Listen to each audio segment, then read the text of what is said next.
screen and looking at the actual number fluctuate, it's not anywhere close to stable. It's the opposite of stable, but that's okay. We're going to make the most of it.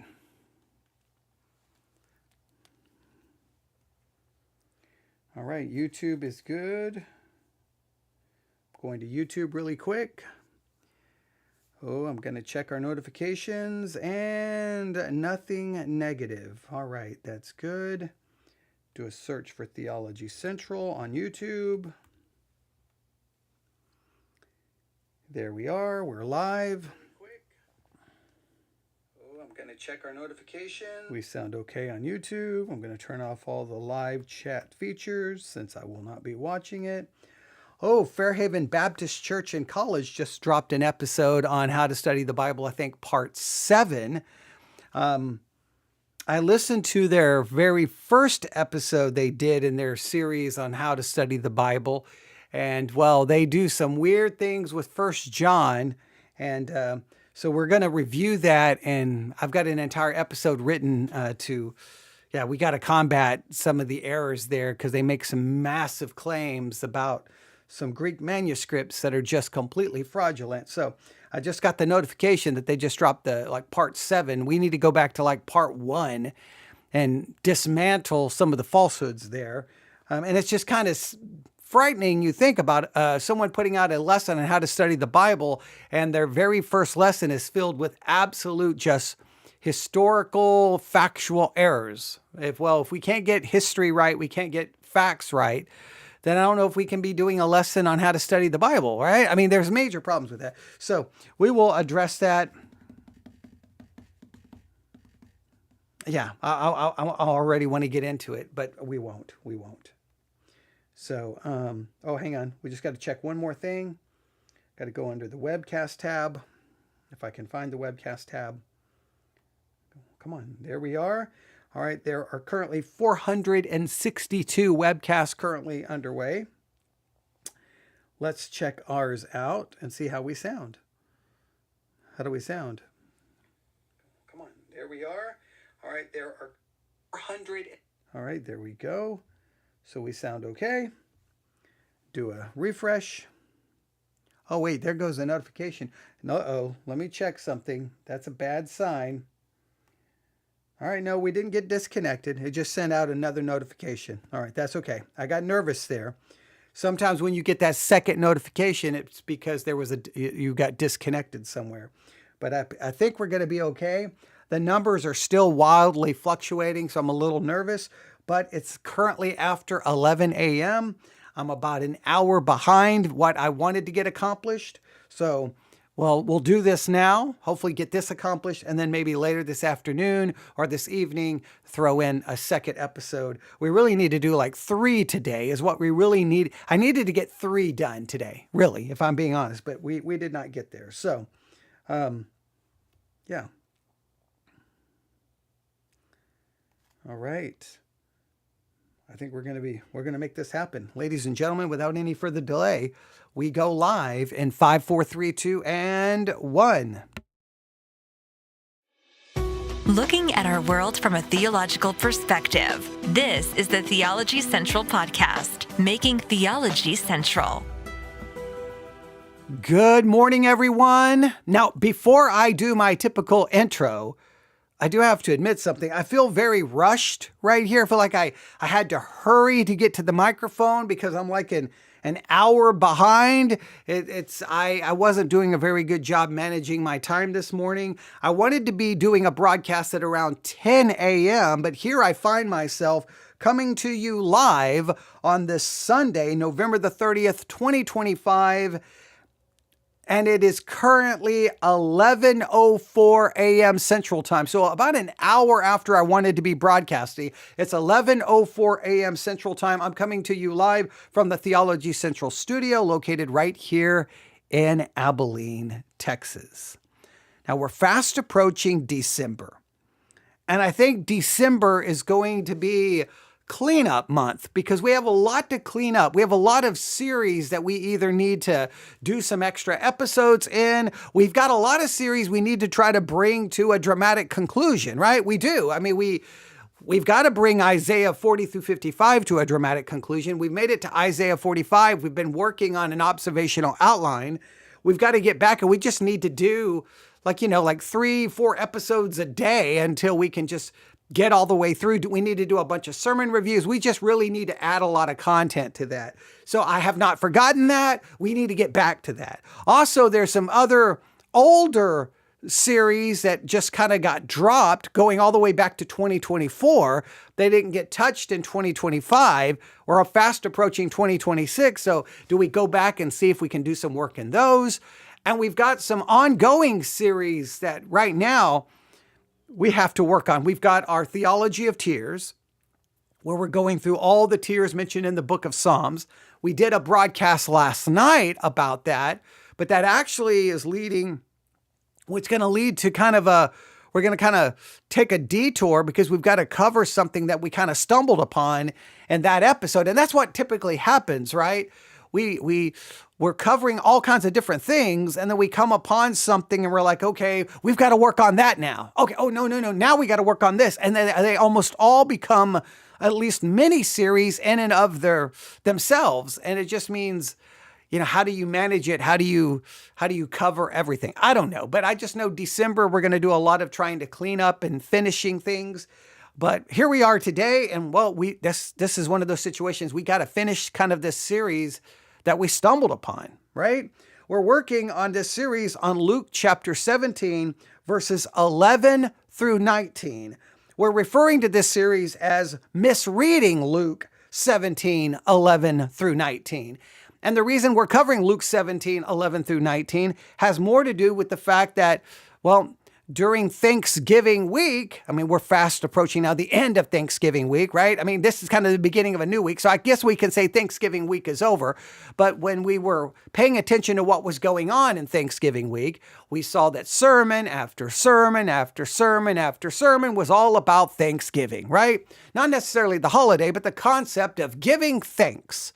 Seems harmless enough, right? What could be wrong with a sermon about giving thanks, about having an attitude of gratitude? What could possibly go wrong? Well, I guess it depends on how you look at it, right? Talking about giving thanks, talking about having an attitude of gratitude is all very good, and we can all applaud that.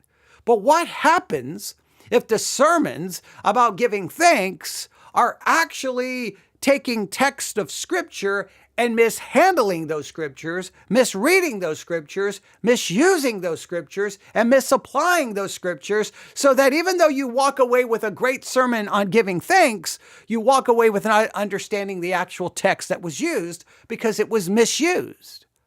Now, for some of you, as long as the sermon is good about giving thanks, you don't care what they did with the text. You don't care. Let's just be honest. Most people sitting in the pew don't really care if the text is used correctly or incorrectly.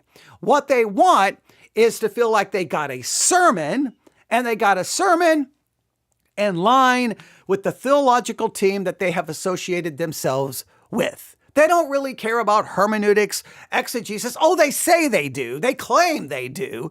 But what they mean by that is that to them, an exegetical sermon, a hermeneutically sound sermon, a sermon that really digs into scriptures are sermons that just agree with their theological team and gives them some sense of spirituality. Then they're like, oh, it was a great sermon. My church is so good. Even though in reality, you're not getting anywhere close to the text.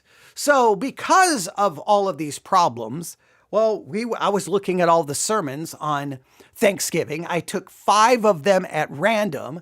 I gave it to AI, and AI was like, these are the worst sermons you have ever handed me. These things are a train wreck. Why? Stop giving me bad sermons, right? And the one that it said that was like one of the worst was a sermon on Luke 17, 11 through 19. And basically AI was like, this is a complete misreading of the text. This is wrong. So we started doing what turned into a mini series. And we started looking at we looked at 9 common interpretations that are given in the church on Luke 17, 11 through 19. Now, first right there should bother you. Why can there be 9 different interpretations of Luke 17, 11 through 19? Come on. How is that even possible that there can be 9 separate interpretations to that one passage of Scripture? Oh, that raises so many problems, right? So we looked at all of the common misreadings and these common applications. Then, after I went through all 9 of those, I did an entire episode where I built the background and the historical context for Luke 17, 11 through 19. I think we spent a considerable amount of time in that episode. I think it was good. I'll give it a kind of a thumbs up. I think, look, you may not have liked my delivery, but man, I think we covered a lot of information there. Then I did something I think pretty unique, which is going to turn into kind of our focus in 2026. I spent the time to go back to Luke 17, 11 through 19, and I put forth a little challenge. Let's identify the hermeneutical key. Every passage of Scripture has a hermeneutical key. What's frustrating when you argue with people and they don't know the hermeneutical key, yet they will tell you that you're wrong and that your interpretation is wrong. And you say, well, what's the hermeneutical key to the passage? Well, I don't know, but you're wrong. Okay, I'm wrong because I don't agree with your theological team. Isn't that convenient, right? Isn't it convenient that you know something is right or wrong simply based on if it agrees or disagrees with your theological team? See, that's not Bible study. That's not hermeneutics. That's just ridiculousness, and it should be rejected.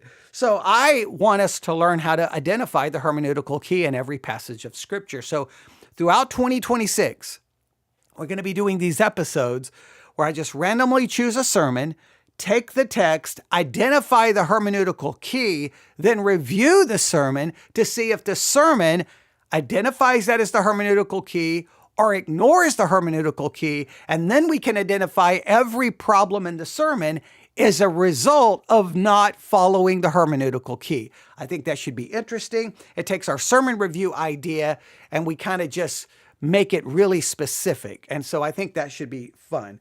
But guess what? For Luke 17, 11 through 19, we kind of identified 2 hermeneutical keys. Remember, a hermeneutical key is not necessarily a single verse. It's that within a scripture or a passage, there's some element there that is the key to interpreting everything. So we made verse 11, we kind of called this the key for the narrative structure. This is the key for the narrative structure for the background. Luke 17:11 reads this, "And it came to pass as he," the he there is Jesus, "went to Jerusalem," now that is so key, "that he passed through the midst of Samaria and Galilee." All right? That is verse 11 is the key for the narrative structure. And then verse 19, "And he," once again, Jesus, "said unto him," one of the lepers, "Arise, go thy way, thy faith have made thee whole." Now that is the theological key. You've got kind of the narrative key and you've got the theological key. The narrative key unlocks the door so that we can understand the structure of the narrative, where it fits in, what's going on. And then 19 is the theological key that unlocks the door so that we can interpret the passage correctly. And both of those keys does not lead this to being a sermon or being a passage of Scripture that should lead to a sermon about Thanksgiving. Because if you make it about attitude of gratitude and Thanksgiving, I'm sorry, you've missed the entire point of this passage. And every sermon that you can stumble upon on Luke 17, 11 through 19, it's all about, are you one of the 9? Are you the one leper who came back and give thanks? Do you give thanks? And it turns into a moral lesson because that's all we know to do within the church is teach moralism instead of actually teach the Scriptures. So now, guess where we are? Even though I feel a little rushed this morning, I am going to slow down here because this is what we've been preparing for. All of the messages we have done up to this point, all that work has prepared us for our verse by verse exegesis. And I debated with myself over and over in how to do this, right? I feel like in some ways, with all of the work that we've done, all the times we've been through verse 11 through 19, everything that we have done, I could just make this one message, go quickly through the verses. I think I've already explained kind of the interpretive way in which I'm going, kind of my interpretive hypotheses. And I think I could just get to that, prove it, and move on. But then there's another part of me says, well, then that goes against everything I've been trying to say. That's what churches do. So let's slow down and let's not make this a quick devotional walk. We don't want that. This is not going to be one of those surface level readings. The church does that all the time, so I don't want to do that. I'm going to make this a slow, I think I'm going to make it a slow, careful, textual study. I'm going to do the kind of study that most sermons skip entirely. So I'm going to break our exegetical work or walk through Luke 17, 11 through 19. Yeah, Leviticus is on my mind because you have to know Leviticus in order to understand this passage. But Luke 17, 11 through 19, I'm going to take this and break it into 3 separate episodes. We're going to break it down into 3 separate episodes where we only cover a specific number of verses per episode. I don't know if that is best. In some ways, I feel like that's actually a negative thing to do because will people remember the next time when we move to part 2, will they remember everything in part 1? You've got to have all of the exegetical studies kind of fit together. So there is benefit in just going through it quickly because then everyone has it all at once. But then I'm conflicted. So I don't know if I'm making the right choice, but this is what I have done. So what we're going to do in this episode is we're only going to cover Luke 17, 11 through 14. And I think you'll see why maybe I can convince you that this approach is best. I don't know. I may not even be able to convince myself, but we're going to take this slow and steady approach, all right? Because in Luke 17, 11 through 14, right? In these verses, they set the stage for the entire theological weight of the narrative as a whole, all right? I will argue that if we misunderstand verses 11 through 14, I think you're going to misread everything that follows. That's at least my working hypotheses, right? I could argue if you misunderstand verse 19, but I don't think you can get to a correct understanding of verse 19 without verses 11 through 14. In fact, because verse 11 is the first hermeneutical key. So you got to get the first hermeneutical key right, or you're never going to get to the second hermeneutical key, if that makes some sense, all right? So if you can, open your Bible, Luke 17, 11 through 14, and let's begin. And the goal here is not, I don't want to go fast, but I also don't want to go too slow. So I'm going to try to find a perfect pacing here to get us through this. All right, so here we go. We start with verse 11. And I think if we're going to break this down, we're going to break these verses down. We'll call this, if you want to make an outline here, this is the journey that frames the story. Verse 11 gives us the journey that frames the story, or maybe we just say we need the journey that frames the story before we can do anything else. But verse 11 gives us a clue here, right? Verse 11 gives us a clue about the journey that frames this entire story, because 11 through 19 is just not floating there in thin air, disconnected from everything. It fits a part of a journey. All right. And you'll notice it in verse 11. And it came to pass as he went to Jerusalem. I'll read it from a different translation. Verse 11. And Jesus continued on toward Jerusalem. That phrase may seem insignificant, or you may just use it. Some pastors will be like, well, see, he's been traveling here, then he took a left here, then he went west, and then he traveled 15 miles. And they will map it out all really good. They will sound smart. They will sound intelligent. They will sound authoritative. The only problem is after they give you all of that great background information so that it feels like your pastor is really studying the Bible, he will abandon all of that information to turn it into a sermon about Thanksgiving. Okay. So then it's like, why was the point of giving all of that information in the first place? But here, that phrase, on the way to Jerusalem, he was passing along, and then it says between Samaria and Galilee. So you've got three places mentioned. Jerusalem, he's on his way to Jerusalem, and he's going to pass between Samaria and Galilee. Everything depends on this verse as unlocking the narrative structure, all right? So I want you to consider then, this is about the journey that frames the story, and this gives us the narrative placement. If you go back to Luke chapter 9, verse 51, Luke chapter 9, verse 51, you will read these words. Luke 9:51, and it came to pass when the time was come that he should be received up, he steadfastly set his face to go to Jerusalem. He set his face to go to Jerusalem. This is the narrative placement from Luke 9:51 all the way to Luke 19:44. We are in the travel narrative. You could say Jesus' journey to his death. This is Luke's travel narrative, Jesus' travel narrative, Jesus' journey to his death. Jesus intentionally his journey is towards his ultimate rejection, his arrest, his crucifixion, his sacrifice, the collapse of the old covenant. You have to see that. And ultimately, the establishment of the new. This entire story about the 10 lepers is not just random. It's not just, oh, here's a random story for Thanksgiving. It is a part of this broader narrative. He is on his way to Jerusalem. The narrative is placed here for a reason. This is happening for a reason. You have to see that.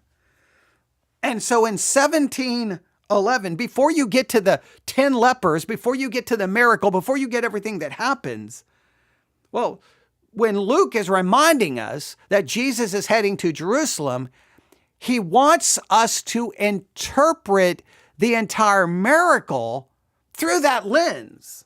Like when you see the miracle, it's got to be interpreted that this is happening while Jesus is on his way to Jerusalem.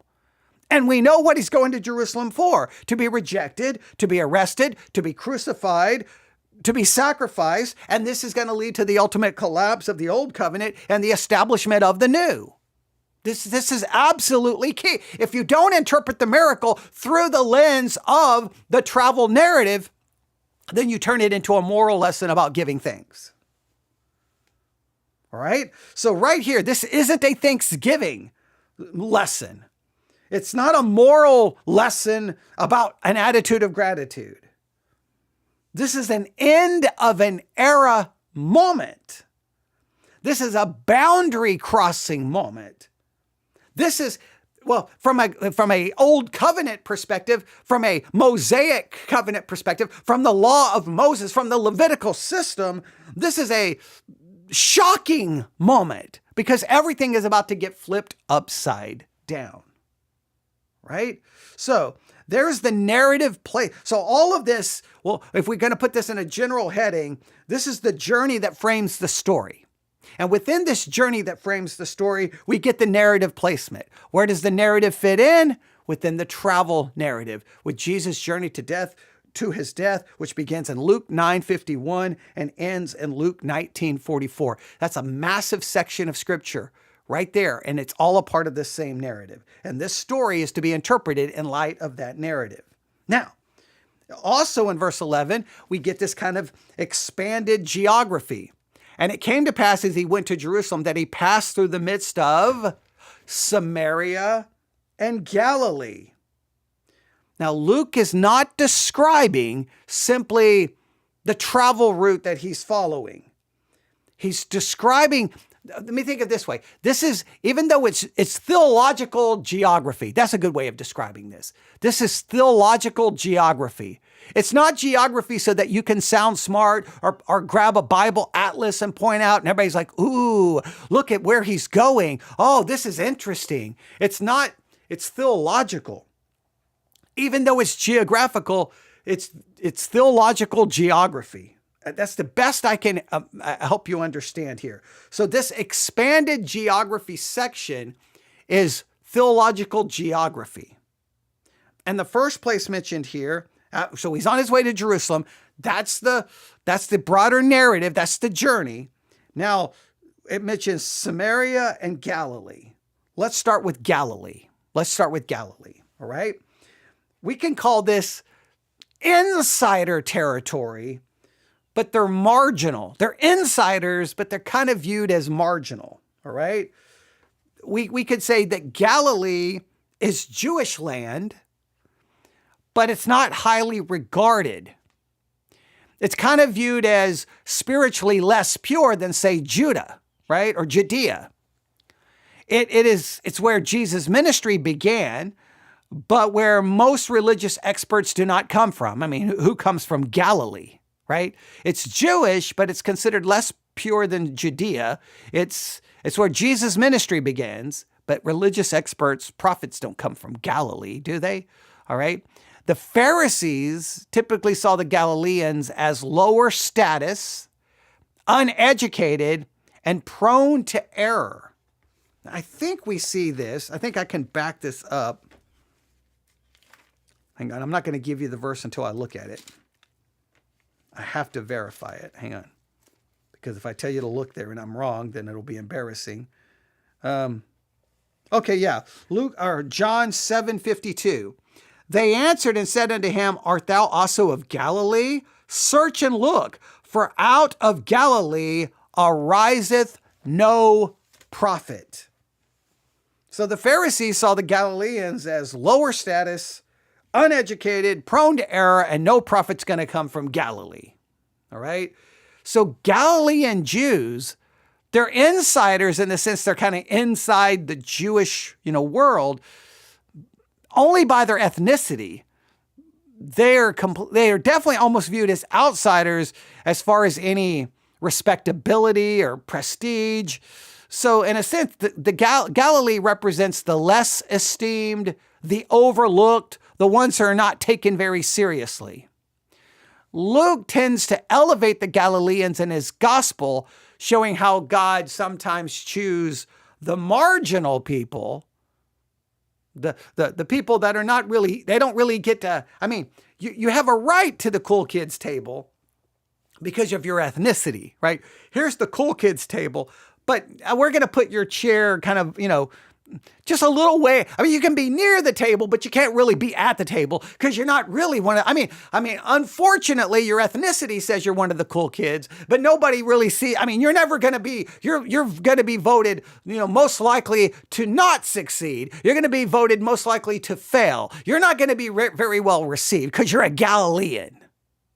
Right? So you got the Galileans, they're Jews, but they're not very well respected and they're kind of looked down upon. I don't know what's a good way to describe them. They're going to be viewed as lower class. They're trash. They may be Jews, but come on, they're Galileans. That kind of thing.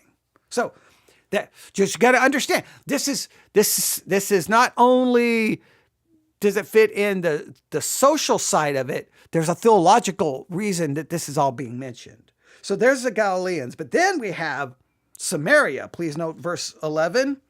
So we have Jerusalem. That puts us in our travel narrative, but then he's traveling between or through the midst of Samaria and Galilee. The Galileans, oh, okay, but they're insiders, but they're not very well received. But then Samaria, this is the outsiders. Not the movie, not the book, the outsiders. Really, they're outsiders from everyone here. The Samaritans, they trace their lineage to northern tribes after the Assyrian conquest.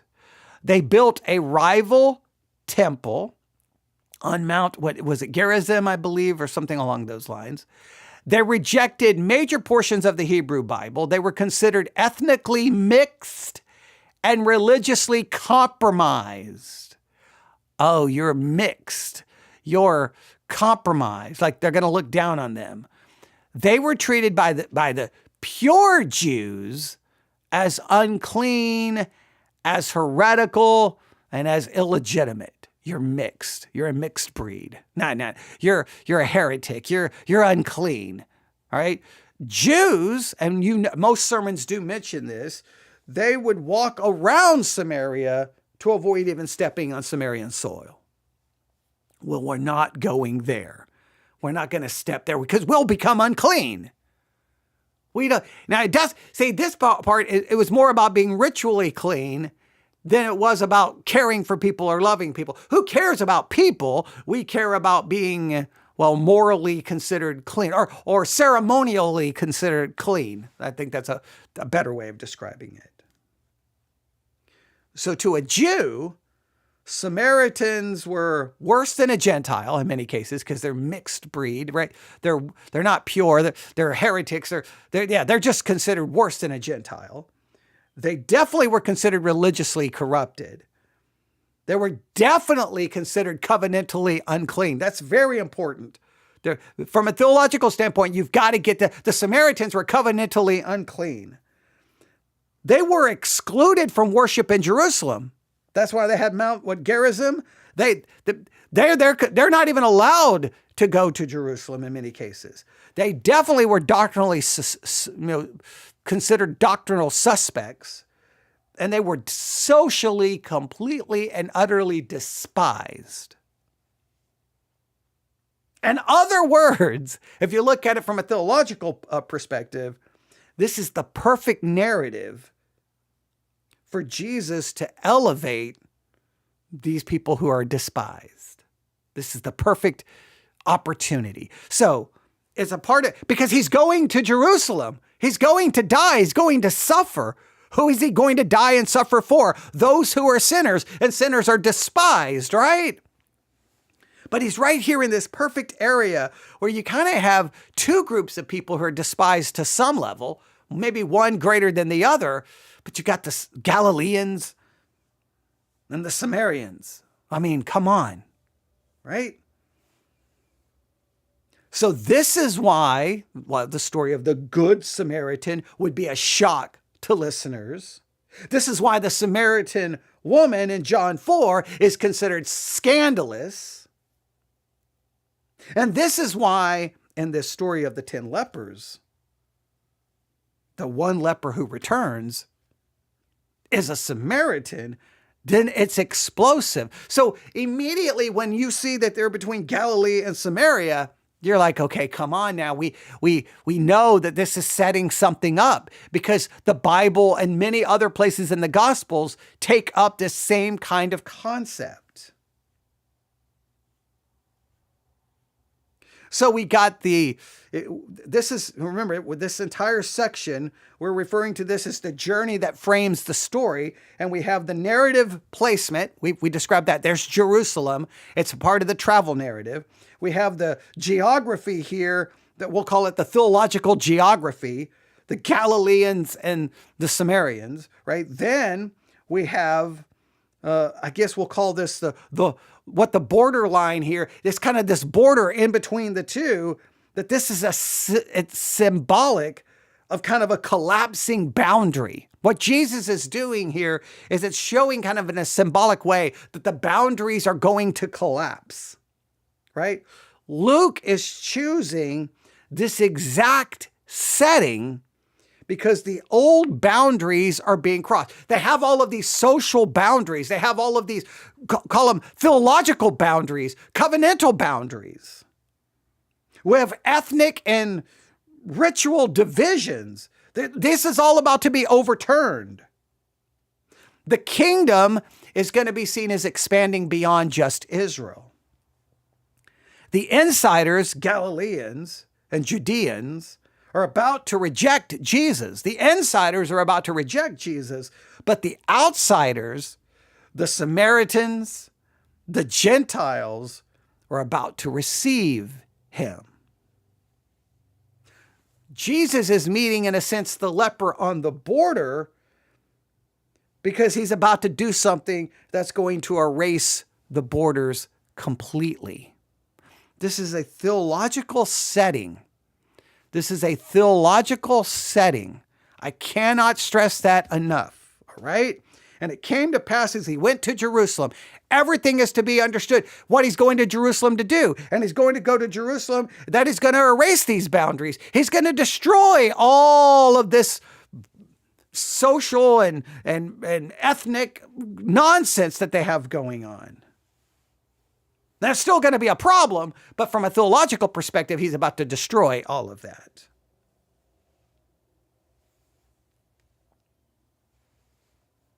All right? So we're trying to set all of this up. So what do we have? We have kind of our overall setting or overall title, the journey that frames the story. If we get the journey down, then we understand the story. The first thing is the narrative placement. It's part of the travel narrative. You got that?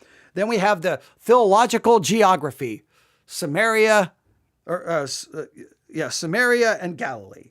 Then we have, we'll call it the borderland symbolism, right? It's the boundaries collapsing. This borderland symbolizes a collapsing boundary that's about to occur. Next, I think we need to understand is a Samaritan, this is very important, cannot show himself to a Jerusalem priest. Samaritan cannot show himself to a Jerusalem priest. And this seems to be key here. All right? So look what happens. And it came to pass as he went to Jerusalem, that's Jesus, that he passed through the midst of Samaria and Galilee. As he entered into a certain village, there met him 10 men that were lepers, which stood afar off. And they lifted their voice and said, Jesus, Master, have mercy on us. And he said, and when he saw them, he said unto them, Go, shew yourselves unto the priest. Now, the Samaritan cannot show himself to a Jerusalem priest. You got to keep, that is a key here. You've got to keep that in mind. Now, Jews with leprosy would show themselves to a priest in Jerusalem, but a Samaritan would not be allowed in the temple, would not be examined by a priest, would not be welcomed into the sacrificial system, and he would be permanently excluded just because of his ethnicity alone. So when Jesus says, hey, go show yourself to, and look where he says, look, I mean, he says, and go show yourselves unto the priest. He's pointing them to Jerusalem. Go there. I mean, that's where Jesus is going to point them to. Well, for the Samaritan, this is problematic. This is majorly problematic. He can't go into the temple. He can't be examined by a priest. He's not welcomed in the sacrificial system. He's permanently excluded because of his ethnicity alone. So in a roundabout way, when he says, go show yourself to the priest, at least for the Samaritan, he can't do that. He can't. He's telling him to do something he cannot ultimately do.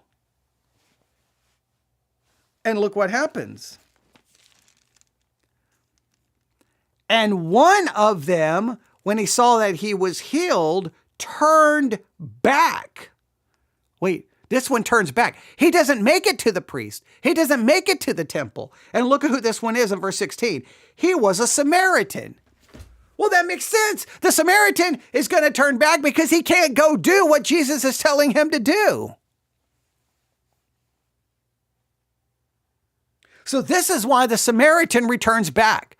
The other ones may not return back because they can possibly go to the temple. They can possibly do what you're supposed to do according to the Levitical system. The Samaritan can't. So for the Samaritan, he comes back to Jesus. So then Jesus then acts as the priest, as the temple, as the place of worship, as his point of access to God. In a roundabout way, Jesus is going to even serve as the sacrifice because he's on his way to Jerusalem to be sacrificed. The geography here sets it all up. Once you understand, oh, this is in Samaria and Galilee. Well, the Galileans, they're part of the inside group, so they can go do this stuff. But the poor Samaritan, wait, you want me to go to Jerusalem? Well, as soon as he's going and realizes he's healed, he just turns around and comes back. Well, you may say, well, because he has an attitude of gratitude. Or it may be because he can't go do what Jesus told him to do, but he comes back to Jesus, and Jesus doesn't rebuke him for not going, doesn't correct him for not going, saying, what are you doing? No, Jesus begins to act as if he's the priest standing in the temple.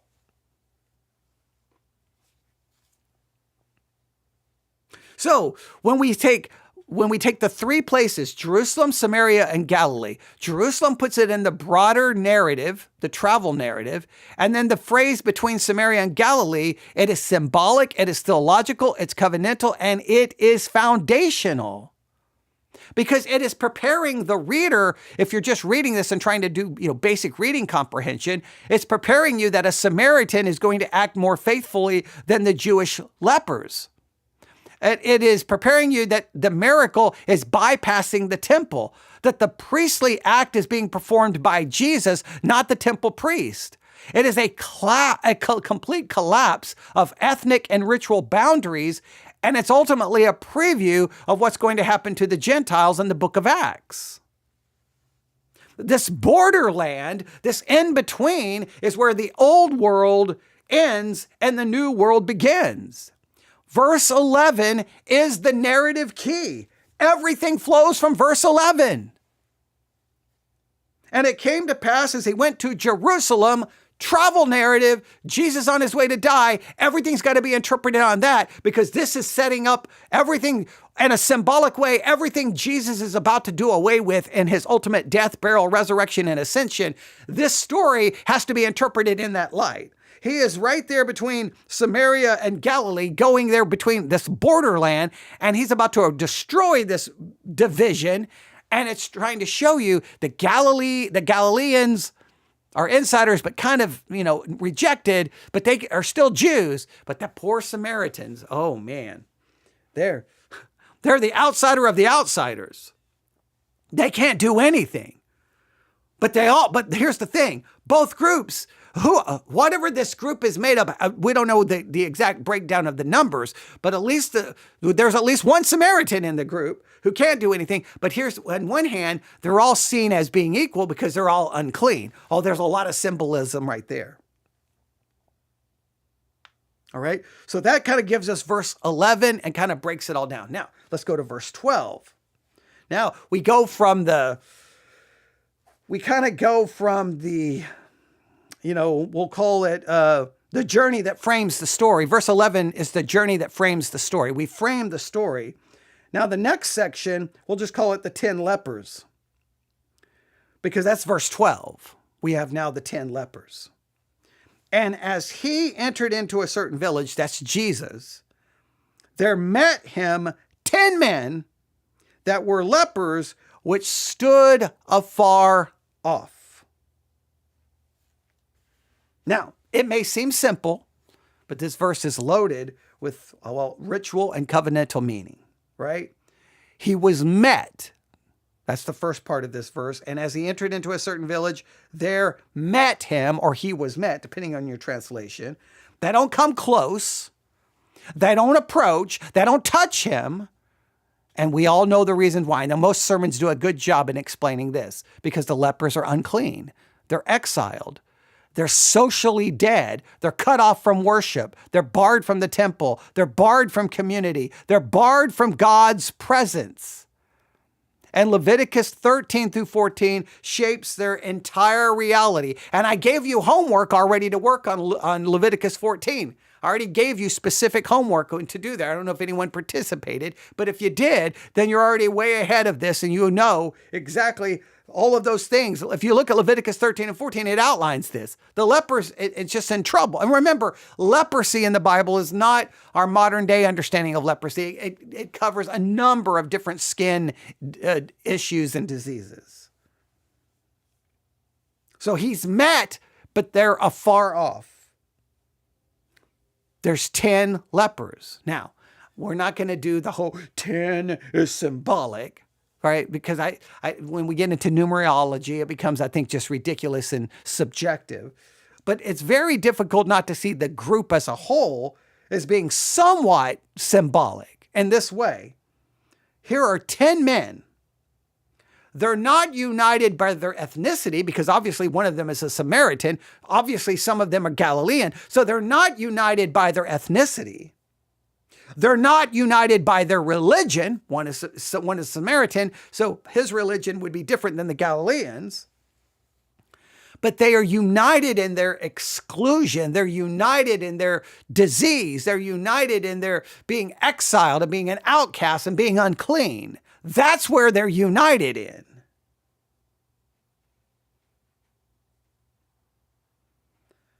See, it doesn't matter if they're a Jew, doesn't matter if they're a Samaritan, doesn't matter if they're a Galilean, doesn't matter if they're an outsider, doesn't matter if they're an insider.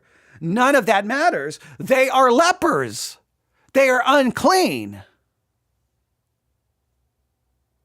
So in this case, what becomes the great equalizer is either you can say their suffering makes them equal, or it's their uncleanliness unifies them.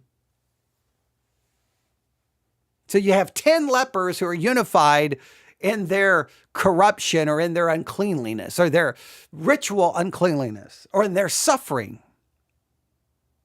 So they met him. We have the 10 lepers. The next phrase, stood at a distance. Now, this is Levitical law clearly in action. Leviticus 13, 45 through 46. We could look at it, but I believe you can look it up. Leviticus 13, 45 through 46. I don't know why I keep messing up Luke and Leviticus. Leviticus 13, 45 through 46. I think this would be a fair summary. This is kind of what was required. They have to tear their clothes, unkempt hair, covering the upper lip, crying unclean, and living outside the camp. So to approach Jesus was to risk breaking the law. To come close was forbidden. Now, their distance is obviously theological, right? It symbolizes being separated or exiled from God. So I think in a sense, verse 12 is not about introducing sick people into the narrative. It's about introducing those who are exiled, those who are unclean, ceremonially unclean, and those who would be considered ritually dead. This is not about introducing sick people into the narrative. It's about introducing people who are ceremonially, ritually, theologically unclean within that system. All right? So let's go through this again. The first major section here, if I can find it in my notes, we're going to call this the journey that frames the story. And that's all verse 11. And we have the narrative placement, which I think we did pretty good job with that. We have the theological geography. I think I did a pretty good job explaining all of that. We have what we'll call the kind of the borderline symbolism, the collapsing boundary. We have this borderline, this borderland between Samaria and Galilee, and how this is all going to be erased. We have that the Samaritans could not show themselves to a Jerusalem priest. We have all of that framed together in this journey. The next major section here is verse 12. And here we have the 10 lepers. And we broke that down. He was met, the 10 lepers themselves, they stood at a distance, and we broke all of that down. Now, the next major section, verse 13, is their cry. And they lifted up their voices and said, Jesus, Master, have mercy on us. They lifted up their voice saying, Jesus, Master, have mercy on us. That is their cry. That is their words. Now look they don't ask for healing. That doesn't seem to be what's going on here. They do not say heal us. They do not say cleanse us. They do not say restore us. They simply cry for mercy. I think that's kind of interesting from at least a theological perspective. Now some may say the cry for mercy could involve physical healing, possibly. I don't think that's too far-fetched to say, but it is interesting. They don't say heal us. They just say, look at it. They lifted up their voice and said, Jesus, Master, have mercy on us. I think that it's a cry for mercy. Because mercy, if you think about it, maybe mercy is the only thing they think is available to the unclean. They can't demand cleansing. They cannot request entry. They have no right to the temple. They have no right to the priesthood. They have no right to the presence of God. Mercy here seems to be the language of the condemned, the excluded, and the outcast. Just give us mercy. Now, maybe mercy is because they want physical healing. It's just interesting. This is one of those situations where the language, you have to take notice of the language. I mean, you should do so in every text, but it's a cry for mercy. This is like someone being condemned and they're just pleading for mercy. They're not pleading for anything else. Just give us mercy of some sort. And note what they say. They say, Jesus, Master. Note, they said, Jesus, Master, have mercy on us. That is verse 13. I'm going to read it from a different translation. A different translation saying, they do the same thing. Jesus, Master, have mercy on us. So the translations are pretty much in agreement here. Jesus, Master. Now, this word here for master, it seems to be used in Luke by the disciples. In other words, this seems to be people who are recognizing the authority of Jesus. The lepers seem to be addressing Jesus with the title of authority that the insiders would use. This would be like disciple language. Master, the one with authority. So is this a situation where these people who are ceremonially unclean, these people who are the outcasts, these people who can't even be in the presence of God, they seem to understand what maybe those on the inside actually miss? All right. So the lepers seem to be acknowledging their need. They seem to be acknowledging their helplessness. They clearly seem to be acknowledging their uncleanliness because they're standing afar off. They seem to clearly be acknowledging Jesus' authority. And they seem to be acknowledging that Jesus is a source of mercy. Now, this seems to be the posture that every human being has to take before God. I'm unclean. I'm helpless. Right? I have this great need, but you have the authority and I just need, and I'm crying out, begging for mercy.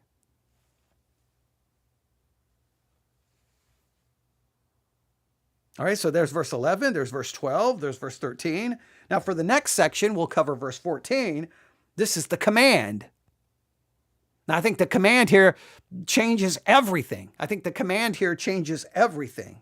Look what happens. And when he saw them, that's Jesus seeing them, he said unto them, he doesn't say, just the way he says, go show yourselves unto the priest. That's all he says. Go. It's just, and it's not even stated as I'm inviting you. It's a command. Go show yourselves unto the priest. Now, I don't know. How do you read his response? Is it shocking? Is it maybe more shocking within this actual culture? He doesn't touch them. He doesn't even pray for them. He doesn't pronounce them healed. He doesn't say, be clean. He doesn't move towards them. He doesn't allow them towards him. He simply commands them, go obey the Levitical process. Go obey the Levitical process. It almost seems cold and different. There's no, I'm sorry, guys. Sorry you're going through this. No, he just says, go show yourselves unto the priest. Now, how you read that, go show yourselves unto the priest. Go. The inflection the pastor uses here can greatly impact how you read it. So I don't want to add any inflection, but it seems somewhat like, whoa, that's kind of, what are you doing? Like that's your answer to these people? Just go show yourself unto the priest? Now, why is he sending them to the priest? Because under the Mosaic system, Priests did not heal lepers. Priests simply declared their healing. They didn't do the healing. They just declared, okay, you're good. You've been healed. And when we say healed, don't think of it in a supernatural way. Think of it as, because remember, leprosy here could be covering, the term can cover numerous skin conditions. And it's like, okay, you're good. It's gone. It's gone. It's gone away. You're okay. You're good to go. So the priest had no power to cleanse. They could only inspect the body and then issue a verdict. So by sending the lepers to the priest, Jesus is operating within the old covenant system. But he's doing so, I think, with a purpose here. Well, I mean, obviously, I believe there's a purpose here. Is he doing this to expose its inability and to prepare for its replacement? See, that Levitical system couldn't ultimately do anything for the leper. If the leper truly had a disease, they can't cleanse him. They can just hope it's gone away, and then they can say, okay, now you're clean. Now you're welcome back in. So they really, does it not expose what the old system could not do? But notice the text. And it came to pass that as they went, they were cleansed. Now, the timing seems to matter here a little bit, right? They're not cleansed when they cry out. They're not cleansed when Jesus speaks. They're not cleansed when they turn. They're not cleansed when they start walking. They're cleansed on the journey to the priesthood that cannot cleanse them. They are cleaned. They are cleansed on the way to a system that cannot cleanse them, and they're cleansed by something other than the system that they're told to go to. So this seems to be very symbolic, at least at some level. Or maybe we say theological versus symbolical, right? The cleansing occurs where? Well, if they're going back to the priest, they're going to Jerusalem. The cleansing occurs on the road to Jerusalem. Where is Jesus? On the road to Jerusalem. The old covenant cannot purify. It cannot. The old covenant cannot completely wash away sin. It can only cover sin. Jesus cleanses at a distance. The priest will soon see a miracle they did not perform. The system lacks power. Jesus possesses the authority. This is the turning point in the entire narrative. The miracle that reveals everything that is to come next. See, at this moment, the miracle is not complete. The story is not finished. The cleansing is only the setup. The cleansing is not the point. And the point is going to be found in verses 15 through 19. And maybe we'll cover, I was going to think about breaking it into 3 parts. Maybe we'll just break it down into 2 parts. Who knows? So what do we see in these first 4 verses? Jesus is at the turning point of the covenant. He is. This is a transitional point. He's at this borderland that symbolizes a whole lot of things between the Samaritans and the Galileans and all of this kind of division. We have a group of 10 that represents, I think, humanity being, in exile, separated, unclean. We have a cry for mercy, not really a cry for healing. Jesus intentionally invokes the Levitical system. The cleansing occurs apart from the Levitical system, apart from the priest, which is a foreshadowing, not only, it's a revealing of the inability of that system, but it's a foreshadowing of the complete collapse of that system. And it's kind of a quiet but profound transformation that sets up the theological climax. See, the story is moving basically layer by layer towards the revelation that cleansing comes from Christ, not the Levitical system. Cleansing comes from Christ, not from the temple. Cleansing comes from Christ, not from the priesthood. Cleansing comes from Christ, not from the sacrifices. Cleansing comes from Christ, not from the rituals. Cleansing comes from Christ, not from the old covenant. And the return of the Samaritan in verse 15 is going to blow the doors off this reality. See, before the miracle reveals its meaning, the text reveals its structure. And that structure points to a kingdom that is about to collapse. So I want you to think that this is not about Thanksgiving. There's so much more going on here. And then the shocking thing that's going to be is going to be verse 19, when Jesus speaks up and says unto the Samaritan, arise, go thy way. Whoa, wait a minute with Jesus. What are you doing? He didn't make it to the Samaritan turned back before he ever got to the temple or the priest. And now Jesus is saying, he doesn't say, what are you doing? You have to go to the priest. Well, the Samaritan can't. And then Jesus steps in and says, arise. Oh, wait, what are you doing? Go thy way. Wait, what are you doing? Thy faith have made thee whole. Jesus literally takes now the role of the priest, of the temple, of the sacrificial system, and in and of himself, he issues the verdict that the priest is supposed to do so without a sacrifice. Why? Because he's the ultimate sacrifice. He is the temple. He is the priest. And he now signifies that the old is done. Jesus replaces all of it. And he is now the better sacrifice, the better temple, the better everything. See the book of Hebrews. Now, I know I just gave away the end, but this setup makes verse 19 the shocking. When you get to verse 19, everyone in church is supposed to go, oh, whoa. He just completely hijacked the entire system. What just happened? But no. Either verse 19 is like, see, his faith made him whole. If you have enough faith, you'll be healed. You're missing the point. It's not about the physical healing. It's about being ceremonially now declared clean when the system itself could not declare him to be clean because he's a Samaritan.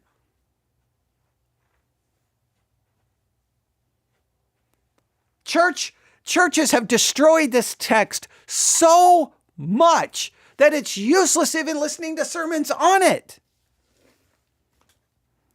And when I gave the sermon on Leviticus 17, or Leviticus once again, Luke 17, 11 through 19, to artificial intelligence, that's what basically artificial intelligence said.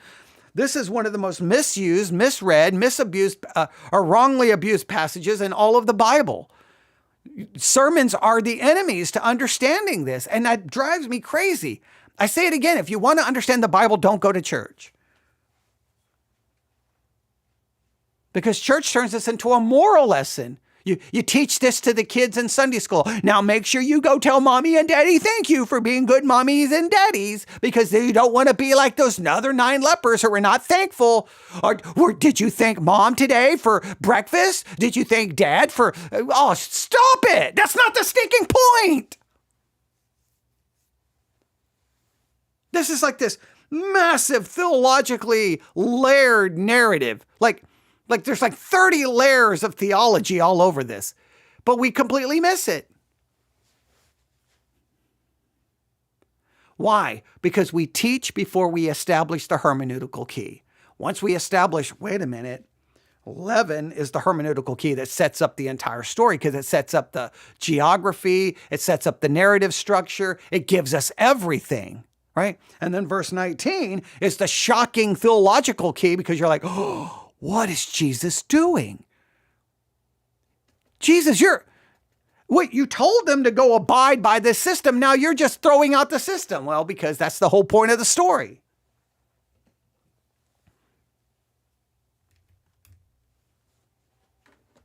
All right. We're at 60 minutes. We're going to stop. All right. So maybe today... Well, maybe we can finish this up. Oh, see, this is the only problem with breaking it up this way. I want to get to the dramatic conclusion, but, all we can do is, like the classic, Batman television series from the 60s, what's going to happen to these 10 lepers? What's going to happen? Well, tune in next or tomorrow, same bat time, same bat channel. And we'll see what happens. Well, I've kind of already told you what's going to happen. So in some ways, I've given it away. I didn't build the tension. But man, it's hard to just leave it like... But all right. Maybe we'll just cover 15 through 18 next time, and then we'll save 19 for its own episode. We could do that. Maybe maybe that'll be the three-way structure. Now I know you're gonna we're never gonna get to 19, but you got to really build for 19. Oh, sermons ruin verse 19 so bad. Man, I'm telling you. Preaching is the enemy of biblical interpretation. It is so sad. The sermon structure is literally the enemy. It's like, what do you go to church for? Do you want moralism in a lesson, or do you want the Bible? What we've done with these verses today, most will never even come close to digging into these the way we are and setting up the narrative the way we are. And I'm not doing, make sure you understand, I'm not doing anything that should be considered radical or different. It's just basic hermeneutical principles. And once you decide you're going to start interpreting the Bible based off hermeneutical principles and not through sermons, it destroys everything you've ever did in church. And I know that's very unsettling to some, but man, the sermons are the enemy.